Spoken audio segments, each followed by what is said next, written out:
देव की जय। बंदी छोड़ कबीर परमेश्वर जी की जय। बंदी छोड़ गरीबदास जी महाराज जी की जय। स्वामी राम देवानंद जी गुरु महाराज जी की जय।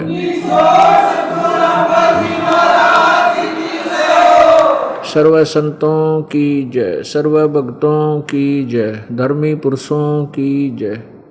श्री काशी धाम की जय, श्री छुडानी धाम की जय, श्री करौथा धाम की जय, श्री बरवाला धाम की जय। सत साहिब गरीब नमो नमो सतपुरुष को नमस्कार गुरु की नहीं। सुर नर मुनि जन साधुआ संतों सर्वस्दी नहीं। सतगुरु साहेब संत सब डंडो तुम प्रणाम। आगे पीछे मध्य हुए तिनको जा कुर्बान। नराकार निर्विषम काल जाल भय बंधनम निर्लेपम निज निर्गुणम अकलनो बेशोंदनम।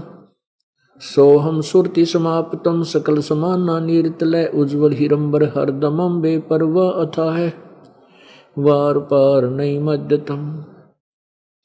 गरीब जो सुमर सिद्ध होई गणनायक गलताना। करो अनुग्रह सोई पारस पद परवाना। आद्य गणेश मनाऊं गणनायक देवन देवा। चरण कमल लाऊं आद्यंत करूं सेवा। परम शक्ति संगीतम रिद्धि सिद्धि दाता सोई। अवगत गुण अतीतम सत्पुरुष निर्मोही। जगदम्बा जगदीशम मंगल रूप बुरारी। तन मन अर्पों शेषम भक्ति मुक्ति भंडारी। स्वर नर मुनि जन ध्यावे ब्रह्मा विष्णु महेशा। शेष शेष मुख गावे पूज्य आदि गणेशा। इंद्र कुबेर सरीखा वरुण धर्म राय ध्यावे। समरथ जीवन जी का मन इच्छा फल पावे।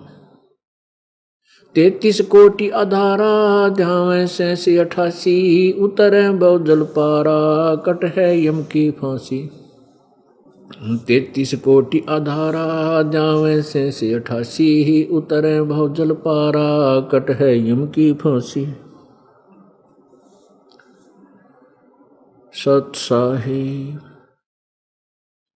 कर जोरूं विनती करूं धरूं चरण पर शीश। गुरु जी राम देवानंद जी महाराज ने दियो नाम बख्शीश। कोटि कोटि सिजदा करूं कोटि कोटि प्रणाम। चरण कमल में राखियो मैं बांदी जाम गुलाम। कुत्ता तेरे दरबार का मोतिया मेरा नाम। गले प्रेम की जेवड़ी जांखें चोवा जाऊं मैं। तो करो तो बावड़ूं दूर दूर करो तो जाऊं। जो राखो तो ही रहूं जो देवो सो खाऊं। जय इब कै सतगुरु मिले सब दुख आँखों रो। चरणों ऊपर शीश धरूं कहूँ जो कहनी हो। कबीर साईं मिलेंगे पूछेंगे कुशलात। आद्य अंत की सब कहूँ अपने दिल की बात। गुरु जी तुम ना भूलियो चाहे लाख लोग मिल जाही। हमसे तुमको बहुत है तुमसे हमको नहीं। तुमरे विसारे क्या बने मैं किसकी शरण में जाऊं। शिव ब्रंच मुनि नारदा तिनके हृदय न समाऊं। अवगुण किए तो बहुत किए, करत न मानी हार। बावे बंदा बख्श दियो, बावे गर्दन उतारू। अवगुण मेरे बाप जी, बख्शो गरीब नवाज। जो मैं पूत कपूत हूँ, बोर पिता को लाज। मैं अपराधी जन्म का, नक्शक भरे विकार। तुम दाता दुखी भंजना, मेरी करो सुमर। पूर्ण ब्रह्म कृपा निदान, सुन के सो करतार। गरीब दास मुझ दीन की, रखियो बहुत संभारे।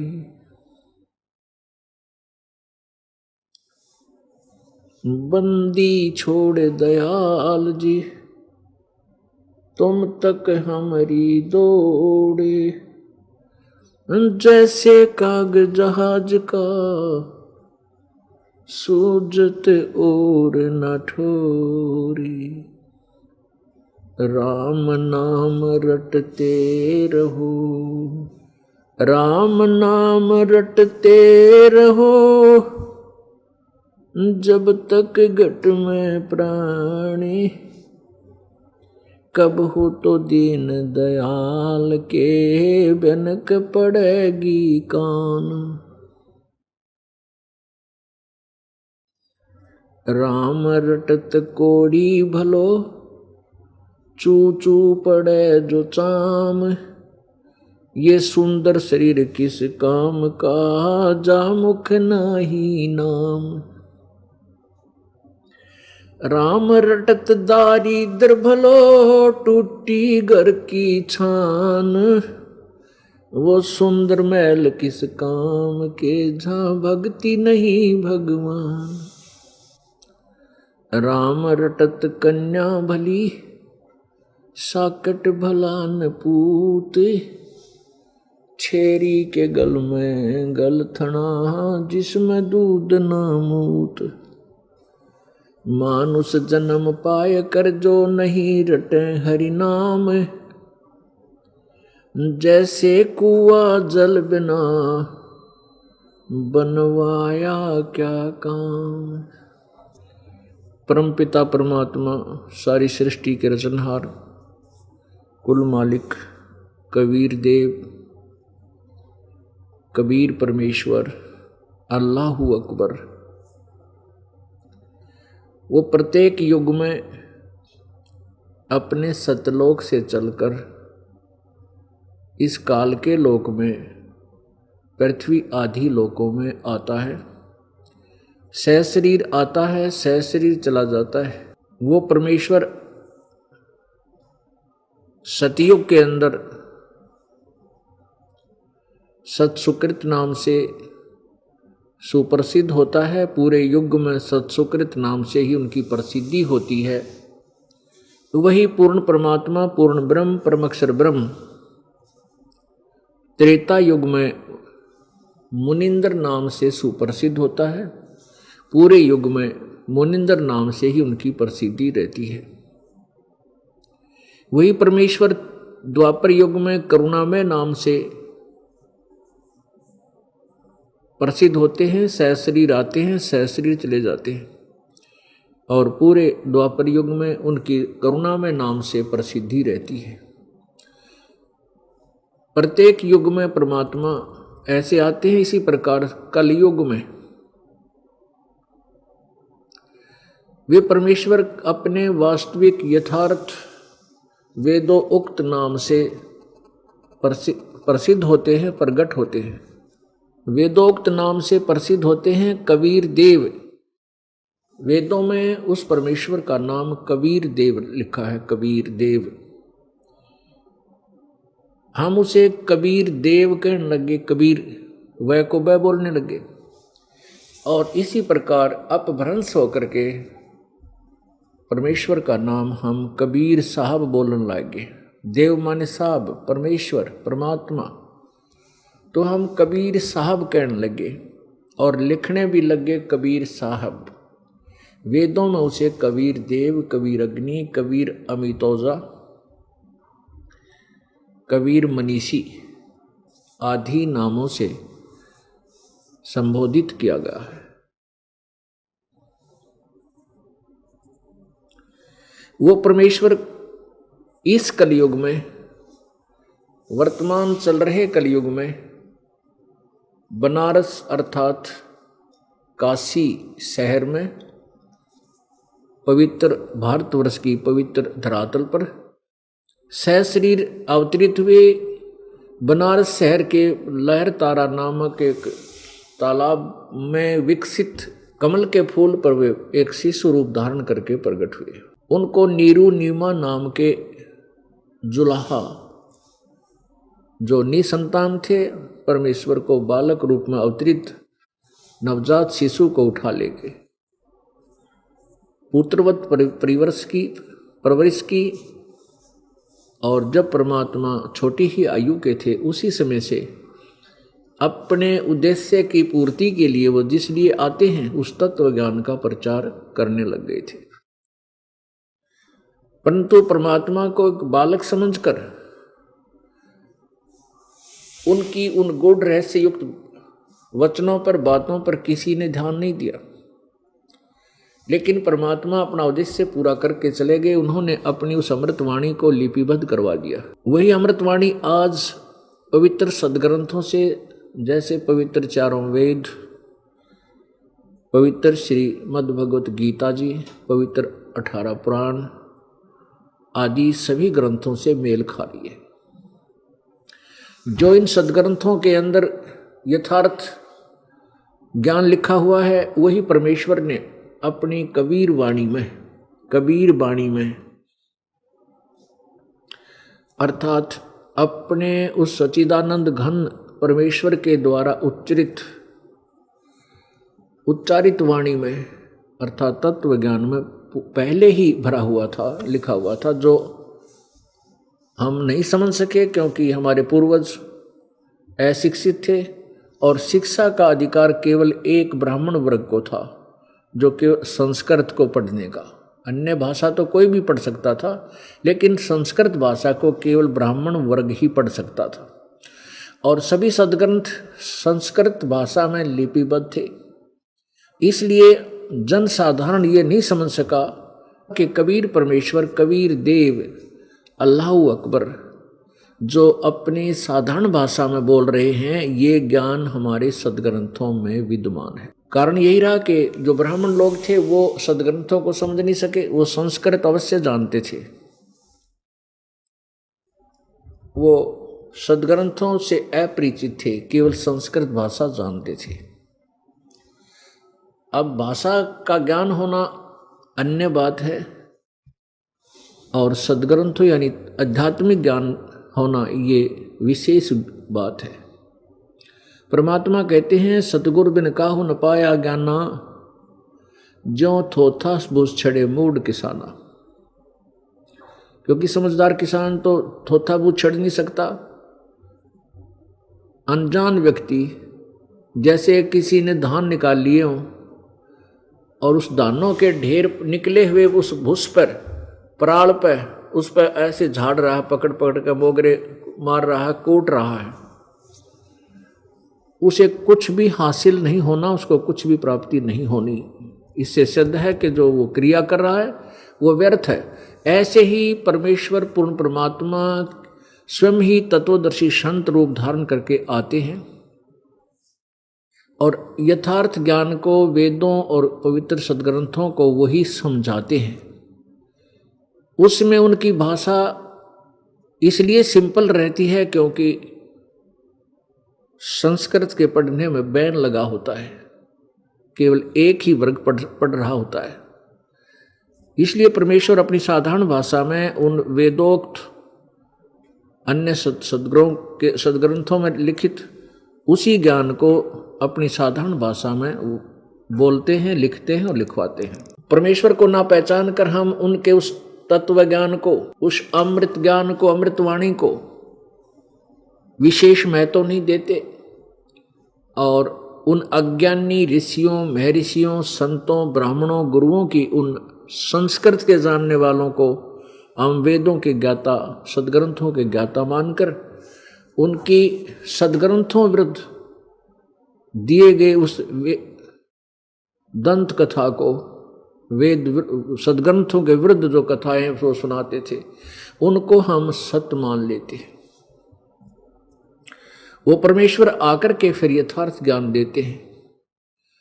आज से लगभग 600 वर्ष पूर्व सन 1398 संवत 1455 ज्येष्ठ सुधी पूर्णमासी यानी जेठ उतरते की पूर्णमासी को परमेश्वर सहशरीर आए सत्यलोक से और एक शिशु रूप धारण किया। और अभी आपको बताया कि उनको नीरू नीमा नामक एक जुलाहा दंपति उठा ले गए जो निसंतान थे। परमात्मा ने छोटी आयु में ही बड़े बड़े विद्वानों के छक्के छुड़ा दिए थे, लेकिन उन स्वार्थी लोगों ने, महिमा के भूखों ने अपनी रोजी रोटी कमाने के उद्देश्य को ना त्याग कर जनसाधारण को भ्रमित करना प्रारंभ कर दिया कि ये कबीर दुष्प्रचार कर रहा है, ये वेदों और गीता के बारे में कुछ नहीं जानता है, पुराणों के बारे में ये नहीं जानता है, ये छोटी जाति का है और ये संस्कृत नहीं पढ़ा है, इसलिए ये सदग्रंथों को नहीं समझ सकता, ये झूठ बोलता है। उसमें अपने पूर्वजों ने, श्रद्धालुओं ने इस बात को सत्य मान लिया कि जो ब्राह्मण लोग कह रहे हैं ये सत्य है, क्योंकि ये महर्षि विद्वान हैं, संस्कृत भाषा को जानते हैं, कबीर जी संस्कृत भाषा से अपरिचित हैं, इसलिए इन ब्राह्मणों की बात सत्य है कि कबीर सदग्रंथों से अपरिचित है। अब इस दास के ऊपर मेहर करी परमेश्वर कबीर देव ने, इस दास को भेज दिया अपने पूर्व दिए गए उस अमृत ज्ञान का उजाला करने के लिए। आज से 600 वर्ष पहले जो परमेश्वर ने ये अमृत वाणी बोली थी, जो लिपिबद्ध कर दी गई कबीर वाणी, अब उसका प्रकाश करने के लिए, उसका प्रचार करने के लिए और उस सत्य अमृत वाणी को सदग्रंथों से तुलना करके आपको सत्य सिद्ध करने के लिए इस दास को भेजा। इससे प्रथम बात तो ये हो जाएगी कि कबीर परमात्मा थे, पूर्ण ब्रह्म थे, ये सिद्ध होगा, क्योंकि पहले प्रभु आए थे 600 वर्ष पहले इस कलयुग में, तो उन्होंने वो लीलाएं की थी, वो सुख दिए थे श्रद्धालुओं को, परमात्मा ही दे सकता है। दूसरे ऐसा ज्ञान दिया था जो परमात्मा ही दे सकता है, क्योंकि वेदों को, वेद ज्ञान जो है ये प्रभु दत्त है। गीता जी का ज्ञान ये काल दत्त है, ब्रह्म दत्त है। अब विचार करना, चारों वेदों का ज्ञान सर्वप्रथम परमात्मा कबीर जी ने, वैसे 5 वेद दिए थे कबीर परमात्मा ने, 5 वेद दिए थे कबीर परमेश्वर ने, किसको? इस ब्रह्म को। और ब्रह्म अर्थात क्षर पुरुष भी कहते हैं, जो ब्रह्मा विष्णु महेश के पिताजी हैं। इसने क्या किया कि 4 वेद तो अपने पुत्र ब्रह्मा को दे दिए, 5वां जो सवसम वेद था, जो कबीर परमेश्वर ही आकर फिर पुनः प्रदान करते हैं, वो छुपा दिया, क्योंकि उसमें इसके जाल का रहस्योद्घाटन था।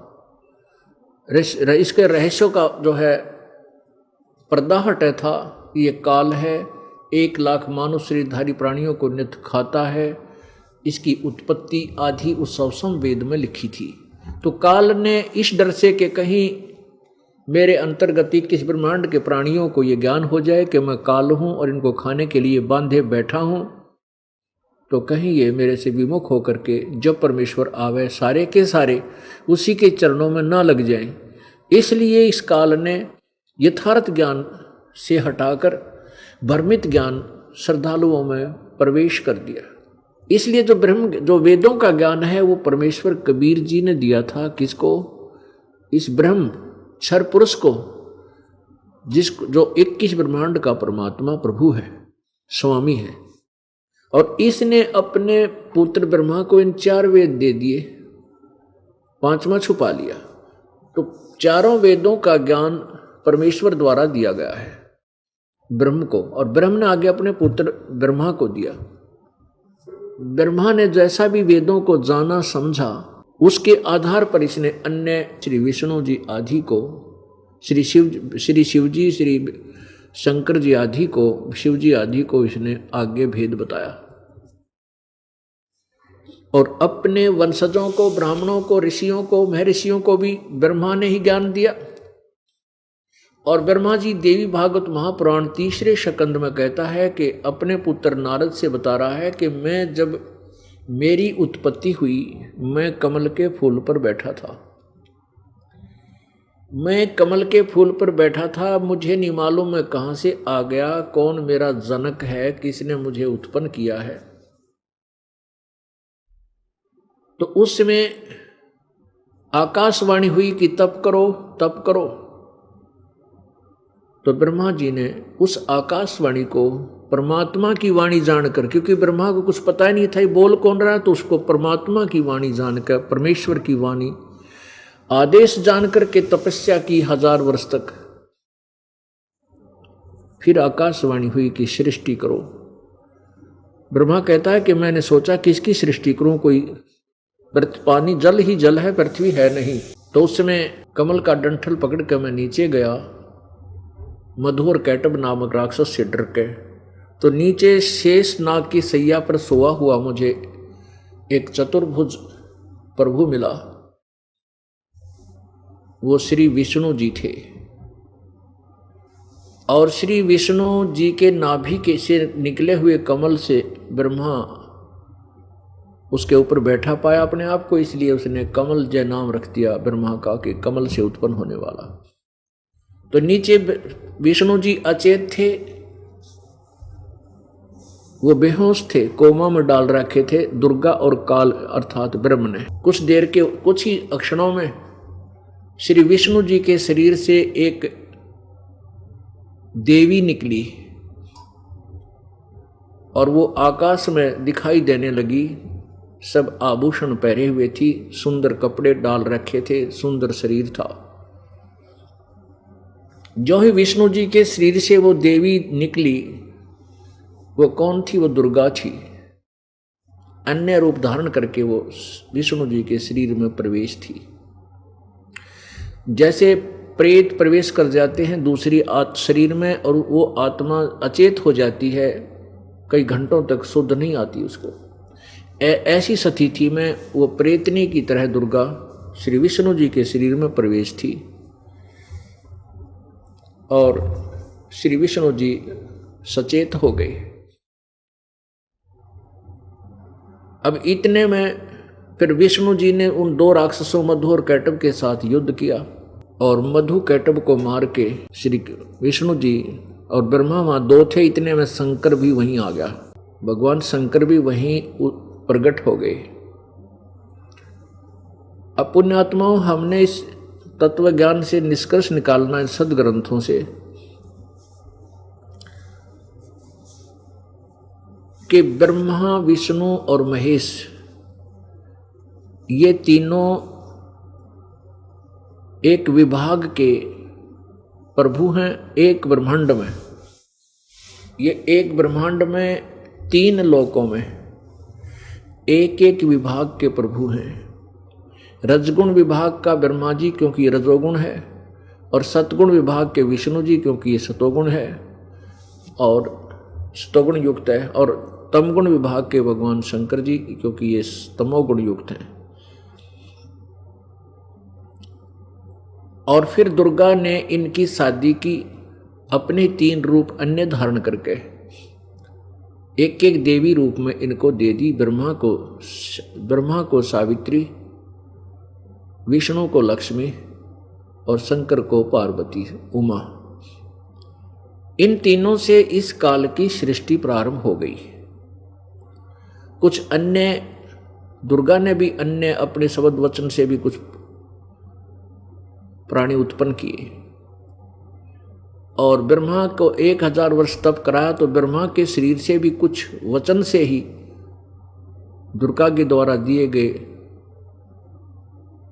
बीज शक्ति से वो वचन से ही काफी जो है मानव उत्पन्न हुए। इस प्रकार ये काल की सृष्टि प्रारंभ हो गई।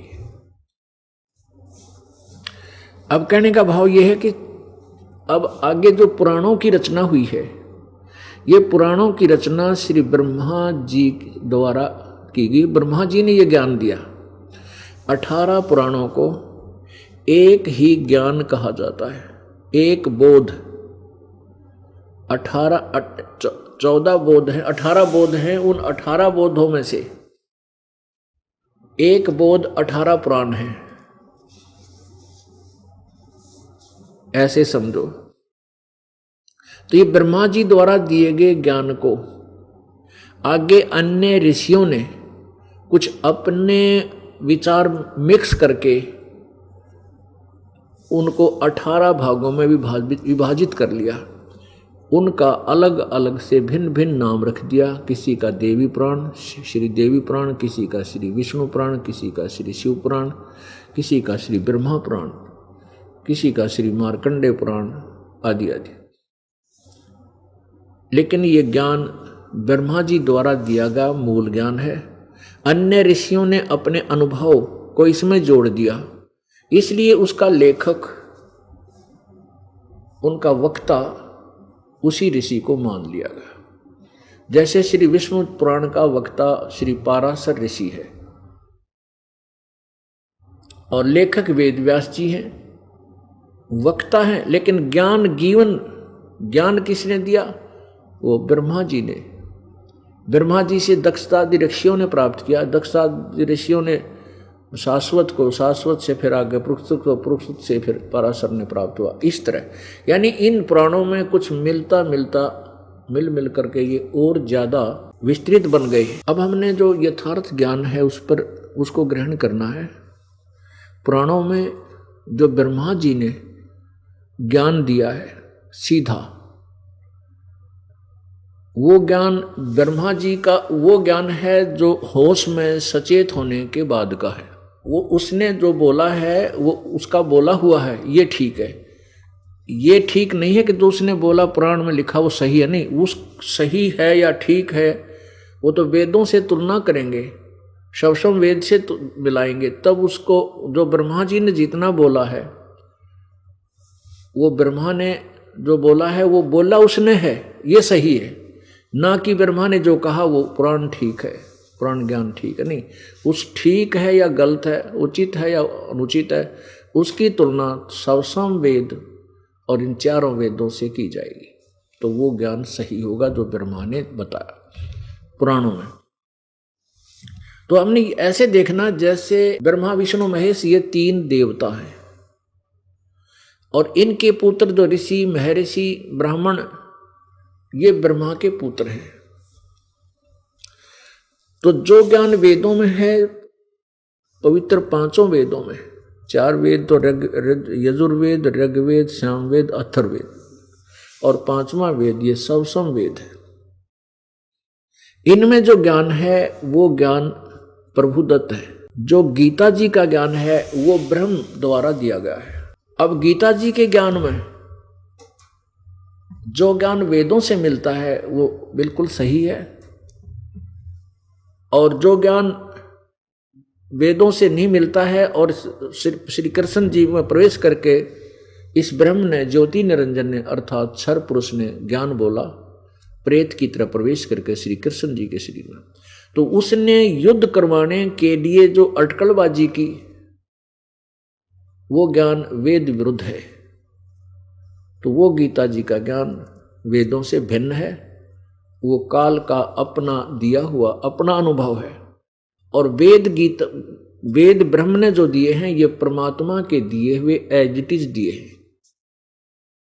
और गीता जी में जो क्योंकि गीता जी का ज्ञान इस पहले क्यों नहीं दिया श्री कृष्ण जी ने? श्री कृष्ण जी ने तो दिया ही नहीं। कि लोग कहते श्री कृष्ण जी ने गीता जी का ज्ञान दिया, नहीं। गीता जी का ज्ञान श्री कृष्ण जी को तो पता ही नहीं मैंने गीता जी में क्या बोला था, क्योंकि इसके लिए थोड़ा सा प्रमाण देना पड़ेगा, क्योंकि ये एक ऐसा जटिल प्रश्न हो गया है इन अज्ञानी ऋषियों में, ऋषियों के द्वारा भ्रमित किया, पर समाज को भ्रमित कर दिया गया है। तो यह थोड़ा सा संकेत देंगे कि श्री कृष्ण जी को पता ही नहीं मैंने गीता बोलते समय क्या बोला था। वो तो काल भगवान श्री कृष्ण जी के शरीर में प्रवेश करके बोल रहा था और उसने ही वो ज्ञान दिया। वो खुद कहता, गीता ज्ञान दाता 11वें अध्याय के 32वें श्लोक में श्रीमद् भगवत गीता जी में कहता है कि मैं काल हूं और सबको खाने के लिए आया हूं। पुण्यात्माओं, श्री कृष्ण काल नहीं थे। उन्होंने पहले कभी अपने आप को काल नहीं किया, बाद में कभी काल नहीं कहा, पहले कभी काल नहीं कहा। और ऐसा विकराल शरीर जिसको देख करके ऐसा भयंकर शरीर दिखाया उस काल ने, श्री कृष्ण जी के शरीर से बाहर निकल कर बाहर खड़ा होकर के श्री कृष्ण जी अलग खड़े होकर देख रहे हैं और वो काल अलग से खड़ा, अर्जुन अलग देख रहा है। तो उस काल ने सारी ये अटकलबाजी की युद्ध कराने के लिए, और उसी ने ये वेदोक्त ज्ञान गीता जी में दिया, कुछ अपनी अटकल अड़ा दी। जैसे गीता जी अध्याय नंबर 2 के श्लोक 37-38 में कहा कि अर्जुन तो युद्ध कर ले, लाभ हानि को त्याग कर युद्ध कर ले, इस प्रकार तू पाप को प्राप्त नहीं होगा। 38 में तुरंत ही कह रहा है कि तू युद्ध में मारा गया तो स्वर्ग प्राप्त करेगा और जीत गया तो पृथ्वी का राज भोगेगा, तेरे दोनों हाथों में लड्डू। गीता जी अध्याय नंबर 2 के श्लोक 37 में तो कह रहा है कि किसी लाभ हानि की चिंता छोड़ दे, उद्देश्य मत रख। और 38 में लाभ और हानि आप बताने लग रहे भगवान, ये काल भगवान। अब ये तो बात देखो, युद्ध करना कोई बालकों का खेल नहीं है और कोई अच्छी बात नहीं। और युद्ध बगैर किसी लाभ हानि के करेगा कौन? अंडरस्टूड है। बगैर लाभ हानि के तो हम 10 कदम भी ना चलें किसी तरफ, और वो सिरधड़ की बाजी, अपने जीवन की बाजी लगाना। तो इस तरह का जो भ्रमित ज्ञान है ये काल जीवन है। और आगे जो ज्ञान है कि भक्ति मार्ग का जो ज्ञान है वो ज्यों का तो वेदों वाला है, उसमें कुछ अटकल लड़ाई है। जैसे इसने गीता जी अध्याय नंबर 3 के श्लोक 4, 5, 6, 8 आदि में लिखा है कि अर्जुन कहता है कि भगवान आपके दोगले से वचन, कभी तो आप कहते हो कर्म ज्ञान को उत्तम बताते हो, कभी आप कर्म को उत्तम बताते हो, कभी आप किसी वस्तु को, तो मुझे ये तेरे दोगले से वचन मुझे अच्छे नहीं लगते, मुझे भ्रमित कर रहे हैं। आप एक ज्ञान बताओ। कभी तो आप कर्म संन्यास कह देते हो, कभी आप कर्म के लिए प्रेरित करते हो। तो तब कहता है कि अर्जुन कर्म संन्यास से कर्म योग उत्तम है, श्रेष्ठ है। और यदि तू एक स्थान पर बैठा रहेगा, कर्म संन्यासी हो जाएगा, तो तेरा निर्वाह कैसे चलेगा? 3 अध्याय के 9वें श्लोक में। और 5वें अध्याय में कहता है कि एक स्थान पर बैठकर आसन पद्म लगा के एक आसन पर विराजमान हो, एकांत स्थान पर बैठो, नाक के अगले हिस्से पर देखो, दृष्टि लगाओ और ऐसे साधना करो। तो ये दोगली बात होगी। एक तरफ तो कह रहे हैं कि एक स्थान पर बैठकर यदि तू साधना करेगा तो तेरा निर्वाह कैसे होगा, और दूसरी तरफ तीसरे में तो कह रहे हैं कि तेरा निर्वाह कैसे होगा यदि तू शास्त्र कर्म सन्यासी हो गया, तो काम छोड़ कर बैठ गया या जंगल में चला गया, साधना करने लग गया। फिर 5वें अध्याय में खुद कहते हैं कि एक स्थान पर बैठ जाओ, आसन ऐसा हो वैसा हो, इस तरह की बातें। तो ये ज्ञान जो है, जो वेद अनुकूल ज्ञान है, वो 3 अध्याय के अंदर स्पष्ट, वो सही है, वो वेद ज्ञान है, क्योंकि वेदों से मिलता है। 18वें अध्याय में भी यही लिखा है कि अपने जो स्वाभाविक कर्म है वो करते रहो, जैसे ब्राह्मण, क्षत्रिय, वैश्य और शूद्र, इन चारों वर्णों के जो स्वाभाविक काम हैं वो करते हुए परमात्मा प्राप्त भक्ति करो, उनको करते करते भी भक्ति करो। और वो कर्म त्यागे नहीं जाते, उन कामों को नहीं त्यागा जा सकता, यानी उनको नहीं छोड़ना चाहिए, उनको उन कर्मों में करते हुए सत्य भक्ति करो। तो सत्य भक्ति से क्या होगा कि जो हम डेली पाप बन जाते हैं हमारे से, जैसे किसान खेत में हल जोतता है, ना जाने करोड़ों जीवों को मार डालता है। एक व्यापारी इधर से उधर जाता है, ट्रांसपोर्टेशन खोल रखी है, ट्रांसपोर्ट उसने तो उसमें ना जाने कितने जीव मरते हैं। और भी बहुत से कर्म हैं, जैसे कोई भी किस मजदूर है अपना कस्सी वगैरह से खोदता है, ना जाने कितने जीव मरते हैं। ऐसे ब्राह्मण लोग हवन आदि करते हैं, विद्वान पुरुष और इधर उधर घूम करके अपना ज्ञान प्रचार करते हैं, उनसे भी जीव हिंसा होती है, पाप लगते हैं। तो ये कर्म त्यागने नहीं है। इसमें सत भक्ति करने से क्या होगा कि हमारे जो अनजानपने में और स्वाभाविक कर्म में जो पाप होते हैं उनको उन सत्य भक्ति से वो खत्म हो जाते हैं।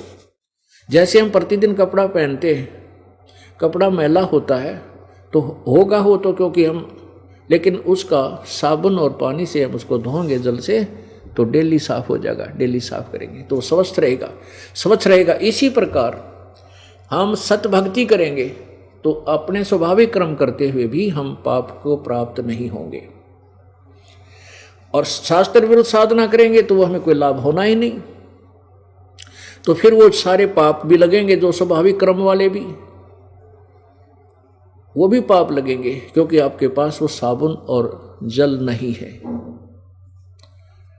इसलिए भक्ति करना तो अति अनिवार्य है प्रत्येक मानव को, और जो भक्ति नहीं करते हो तो वैसे ही पाप के भागी हैं। उनको दोनों ही कर्म भोगने होते हैं, चाहे स्वाभाविक कर्म हो चाहे किसी भी, उनमें जो पाप होते हैं उनको लगेंगे, क्योंकि वो भक्ति नहीं कर रहे हैं, साधना विरुद्ध शास्त्र विरुद्ध कर रहे हैं, तो भी उनको भक्ति लाभ नहीं हो रहा, उनके पाप नहीं कट रहे। जैसे गीता जी अध्याय नंबर 16 के श्लोक 23 में और 24 में स्पष्ट किया कि अर्जुन, जो शास्त्र विधि को त्याग कर मनमाना आचरण करते हैं, यानी अपनी स्वेच्छा से जो पूजाएं करते हैं, जो शास्त्र में प्रमाणित नहीं है, सदग्रंथों प्रमाणित नहीं है, तो उनसे ना कोई लाभ होता है, ना कोई सुख होता है, ना उनकी गति होती है, ना कोई कार्य सिद्ध होता है, अर्थात व्यर्थ है। 24वें श्लोक में कहा है 16वें अध्याय के में श्रीमद् भगवद गीता जी में कि इससे तेरे लिए कर्तव्य और अकर्तव्य कर्मों के लिए शास्त्र ही प्रमाण है। तूने जो सत्साधना करनी है और जो त्यागनी है, और जो कर्म कर्तव्य कर्म है वो करने हैं, उनके लिए आप सदग्रंथों का ही आश्रय लेना। यदि इसके विपरीत कोई संत तुझे बता रहा है उसको स्वीकार मत करना।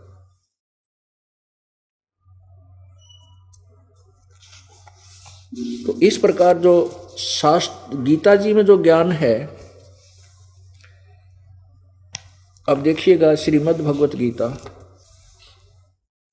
ये श्रीमद् भगवत गीता 3 अध्याय अथ 3 अध्याय, इसमें प्रथम मंत्र में कहा है, अर्जुन ने पूछा, हे जनार्दन, यदि आपको कर्म की अपेक्षा ज्ञान श्रेष्ठ मान्य है तो फिर हे केशव, मुझे भयंकर कर्मों में क्यों लगाते हैं, मुझे युद्ध के लिए क्यों प्रेरित कर रहे हो। अब यहां ये क्या कहता है, 2 में अर्जुन कहता है कि मिले हुए से वचनों से, आपके ये दोगले से वचनों से मेरी बुद्धि को, आप मिले हुए से वचनों से मेरी बुद्धि को मानो मोहित कर रहे हैं। उस एक बात को निश्चय करके कहिए जिससे मैं कल्याण को प्राप्त हूं। अब यहां श्री भगवान बोले, हे निष्पाप, इस लोक में 2 प्रकार की निष्ठा मेरे द्वारा कही गई है। पहले कही गई है उनमें से सांख्य योगी की तो निष्ठा तो सांख्य ज्ञान योग से, और योगियों की निष्ठा कर्म योग से होती है। आगे देखो, अब चौथे में कहा है कि मनुष्य न तो कर्म का प्रारंभ किए बिना निष्कर्मता को प्राप्त होता है, यानी योग निष्ठा को प्राप्त होता है, और न कर्मों का केवल त्याग मात्र से सिद्धि यानी सांख्य निष्ठा को प्राप्त होता है। 5वें में कहा है, निसंदेह कोई भी मनुष्य किसी भी काल में क्षण मात्र भी बिना कर्म के नहीं रहता, क्योंकि सारा संसार, सारा मनुष्य समुदाय प्रकृति जनित गुणों द्वारा परवश किया हुआ कर्म करने के लिए बाध्य किया जाता है। अब 6 में, जो मूढ़ बुद्धि मनुष्य समस्त इंद्रियों को हठपूर्वक ऊपर से रोककर मन से इंद्रियों का चिंतन करता है वह मिथ्याचारी और दंभी कहलाता है। अब देखो, जो मूढ़ बुद्धि, जो मूर्ख व्यक्ति कर्म इंद्रियों को हठपूर्वक रोककर मन से इंद्रियों का चिंतन करता रहता है वह मिथ्याचारी अर्थात दंभी कहलाता है। कहने का भाव यह कि जो एक स्थान पर बैठ कर हठपूर्वक आसन लगाकर और हठ योग करने की चेष्टा करता है, मन रोकने की चेष्टा करता है, उसके विषय में कहा कि वो तो मिथ्याचारी दंभी अर्थात पाखंडी है। साथ में कहा कि किंतु अर्जुन, जो पुरुष मन से इंद्रियों को वश में करके और अनासक्त हुआ समस्त इंद्रियों द्वारा कर्म योग का आचरण करता है, यानी अपनी इंद्रियां न रोक ले और कर्म योग माने काम करते करते भगवान की भक्ति करता है, वह श्रेष्ठ है। काम करते, कर्म योग माने काम करते करते, ना कि एक जगह स्थान पर बैठ कर कर्म योग का आचरण करता हुआ, कर्म योग माने अपना स्वाभाविक कर्म करता हुआ, वही श्रेष्ठ है। आगे देखो, 8वें में कहा है तू शास्त्र विहित कर्तव्य कर्म कर, क्योंकि कर्म ना करने की अपेक्षा कर्म करना श्रेष्ठ है, तथा कर्म न करने से तेरा निर्वाह, शरीर निर्वाह भी तो नहीं सिद्ध होगा, यानी तेरा पेट कैसे पड़ेगा। ये तो बिल्कुल सही, ये है वेद अनुसार ज्ञान जो ब्रह्म ने दिया है। और आगे 5वें अध्याय में इसने 15वें श्लोक तक जो ज्ञान बताया है वो इसकी अपनी थोपी हुई थ्योरी है, सिद्धांत है, जो वेद विरुद्ध है। नहीं, अक्षमा करना, ये 6 में नहीं, 5वें में नहीं, 6 अध्याय में लिखा है। 6 अध्याय में लिखा है जो एक आसन पर बैठ कर, अब 6 अध्याय में, वो 5वें में गलत कहेगा ये दास, 6 अध्याय में उस 3रे अध्याय के विपरीत ज्ञान दिया है। 3रे अध्याय के 1 से लेकर जो 8वां वर्णन है उसके विपरीत अब अध्याय नंबर 6 के श्रीमद् भगवद गीता के अब 10, 11, 12, 13, 14 में जो इसने 15 तक ज्ञान दिया है वो इसका अपना ज्ञान है। अब देखना, ये अध्याय नंबर 6 श्लोक नंबर 10 से प्रारंभ करें। मन और इंद्रियों सहित शरीर को वश में रखने वाला आशा रहित संग्रह रहित योगी अकेला ही एकांत स्थान में स्थिर होकर आत्मा को निरंतर लगावे, परमात्मा में लगावे, और शुद्ध भूमि में जिसके ऊपर कर्म से कुशा, मृग छाला और वस्त्र बिछे हैं, न बहुत ऊंचा और न बहुत नीचा, ऐसे अपने आसन को स्थिर करके उस आसन पर बैठकर चित्त और इंद्रियों की क्रियाओं को वश में रखते हुए मन को एकाग्र करके अंतःकरण की शुद्धि के लिए योग का अभ्यास करें। 13वें में कहा कि काया, सिर और गले को समान अचल धारण करके और शिथिल होकर अपनी नासाग्रे यानी नासिका के अग्रभाग पर, नाक के अगले हिस्से पर दृष्टि जमाकर दिशाओं को न देखता हुआ ब्रह्मचारी के व्रत में स्थित भय रहित भली भांति शांत अंतःकरण वाला सावधान योगी मन को रोक कर मुझ में चित्त वाला मेरे प्राण होकर स्थित हुआ है। वश में किए हुए मन वाला योगी इस प्रकार आत्मा को निरंतर सदा निरंतर मुझ परमेश्वर स्वरूप लगाता हुआ मुझ में रहने वाली परमानंद की पराकाष्ठ निर्वाण परमाम शांति को प्राप्त होता है। अब यहाँ देखो, अब निर्वाण परमाम का अर्थ परमानंद की पराकाष्ठ रूप शांति को प्राप्त होता है। निर्वाण परमाम, इसका वास्तविक अर्थ तो ये समझना चाहिए कि ये शांति जो इस ब्रह्म की साधना से प्राप्त होती है, जो ब्रह्म की साधना से जो शांति, ये कह रहा है मेरी साधना ऐसे करे और उससे निर्वाण परमाम शांति को प्राप्त होता है। निर्वाण परमाम का अर्थ होता है, निर्वाण माने मृत्यु, मोक्ष यानी बिल्कुल समाप्त हो जाना, खत्म हो जाना। और अब यदि इस शांति को सर्वश्रेष्ठ माने तो ये गीता ज्ञानदाता 18वें अध्याय के 62वें श्लोक में कहता है कि अर्जुन, तू सर्वभाव से उस परमेश्वर की शरण में जा जिसकी कृपा से तू परम शांति और शाश्वत स्थान अर्थात शाश्वतम स्थानम यानी सदा रहने वाले सनातन परमधाम अर्थात सत्यलोक को प्राप्त होगा। तो इससे सिद्ध है कि ये जो दो तरह का ज्ञान है, ये काल ने अपने अटकल लगाई है अपने तक सीमित रखने के लिए, और उस परमात्मा की शरण में जाने के लिए छोड़ दिया चौथे अध्याय के 34वें श्लोक में कि उन तत्वदर्शी संतों से उस तत्व ज्ञान को प्राप्त कर जो चौथे अध्याय के 32वें श्लोक में लिखा है कि वो सच्चिदानंद घन की वाणी में ब्रह्मणे मुखे, ब्रह्मणे माने अनुवादकर्ताओं ने वेद वाणी लिख दी, नहीं, ब्रह्मणे मुखे का अर्थ है सच्चिदानंद घन की वाणी में, क्योंकि 17वें अध्याय के 23वें श्लोक में ब्रह्मणे का अर्थ खुद इन्होंने सच्चिदानंद घन परमात्मा किया है। तो यहाँ सच्चिदानंद घन परमात्मा की वाणी में विस्तार से लिखा वो तत्व ज्ञान पूर्ण परमेश्वर के पाने का,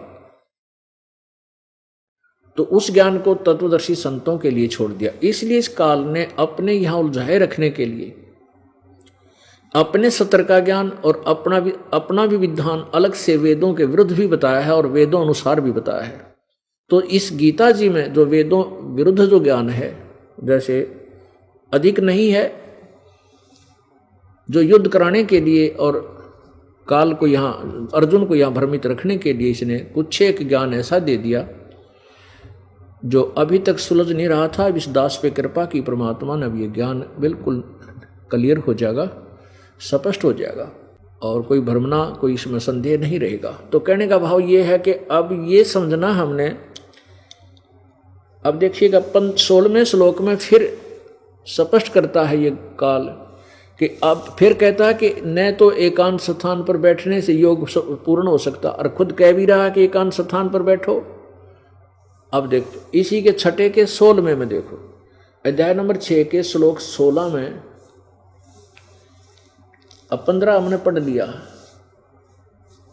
अब कहता मुझ में रहने वाली या मेरे तक रहने वाली ही शांति प्राप्त होती। काल तक रह गया तो शांति नाम की चीज ही नहीं है, जन्म मृत्यु कर्म दंड ज्यों का तो रह जाता। अब 16वें में कहा है कि अर्जुन यह योग न तो बहुत खाने वाले का और न बिल्कुल न खाने वाले का, यानी न तो, अब यह एकांतम है ना, ये देखो, न अति अंश असनत तु योग अस्ति चन एकांतम अन अंसत न अंसत यानी अर्च एकांतम। अब एकांतम का अर्थ इन्होंने इकट्ठा कर दिया, बिल्कुल कर दिया। अब एकांतम माने एकांत स्थान पर भी बैठने वाले का योग पूर्ण नहीं होता, न घना खाने वाले का और न बिल्कुल न खाने वाले का, न तो अधिक खाने वाले का या बिल्कुल न खाने वाले का, और न एकांत स्थान पर बैठने वाले का, और न ज़्यादा सोने और आलसी का सोने वाले का, और न अधिक जागने वाले का ये योग सफल होता है। अब यहाँ अपने आप कह रहा है कि ना तो अधिक खाने वाले का, ना बिल्कुल ना खाना यानी व्रत रखने वाले का, एकांत मन एक स्थान पर बैठकर साधना करने वाले का, ना घना जागने वाले का, ना ज्यादा सोने वाले का, ये योग सफल नहीं होता। तो परमात्मा अपने सब वेद में कहते हैं प्रथम अंजल संयम राखे, योग युगत सब सतगुरु भाखे। प्रथम खाने पर संयम करे, अंजल पर संयम यानी तो अधिक नहीं खावे, थोड़ा खावे, व्रत नहीं रखने को कहा, कम खावे, इतना नहीं खावे दड़ी पक्का खा ले फिर अंगड़ाई टूट आलस आ जा पड़ के सो जा जमाई आवे, और इतना भी कम नहीं खावे कि आदमी कति कमर टेढ़ी हो जाए फिर भूख लागे कतर कतर काल जा करें जा, ध्यान भूख पर रहे, भक्ति कैसे होगी इसकी। अंजल संयम रखे यानी संयम रखे अपना भोजन के ऊपर, अल्पाहार करे, इतना कम भी नहीं करे कि बिल्कुल आत्मुस जा और ज़्यादा भी नहीं करे कि आलस और जमाई दुखी करे, संयम से खावे। और फिर नाम उठत नाम बैठत नाम सोवत जागवे, नाम खाते नाम पीते नाम सेती लागवे। नाम उठत नाम बैठत, सुता उठे आँख खुल जा, परमात्मा का मंत्र करे, 2-4 जिसे भी समय मिले, और फिर चलते चलते भगवान ने याद करे, खाना खान लगे तो मालिक की आरती, अन्नदेव की आरती करे, और जब तक रोटी परोसे इतने 5-4 मंत्रा का जोटा मार दे। नाम उठत नाम बैठत नाम सोवत जागवे, सोने से पहले प्रभु को याद करके 10-20 मंत्र जिसे बने श्वास के सेवन करता करता सो जा। तो ऐसे हमने अपने अभ्यास को करना है। फिर स्वप्न में भी सांस सुमन चल पड़ेगा, स्वप्न में भी आपका सिमरण शुरू हो जाएगा श्वास का, या मंत्र बोलता रहेगा, तो वो भी आपके अकाउंट में लिखे जाएंगे। ऐसे हम भक्ति के धनी होकर के फिर परमात्मा प्राप्ति करेंगे। तो कहने का भाव ये है कि जो परमेश्वर कबीर जी ने जो ज्ञान दिया वो हमारे सदग्रंथों से मेल खाता है, और उन सदग्रंथों से जिनको हम ऑथेंटिक मानते हैं, पवित्र 4 वेद, पवित्र श्रीमद् भगवत गीता, पवित्र 18 पुराण, पवित्र महाभारत। अब जैसे प्रसंग चल रहा था कि इस गीता जी का ज्ञान श्री कृष्ण जी ने नहीं बोला, ये काल ने श्री कृष्ण में प्रवेश करके बोला। इसका थोड़ा सा झलक दिखाएंगे, बाकी विस्तृत जानकारी तो कई बार दे चुके हैं, समय आने पर फिर भी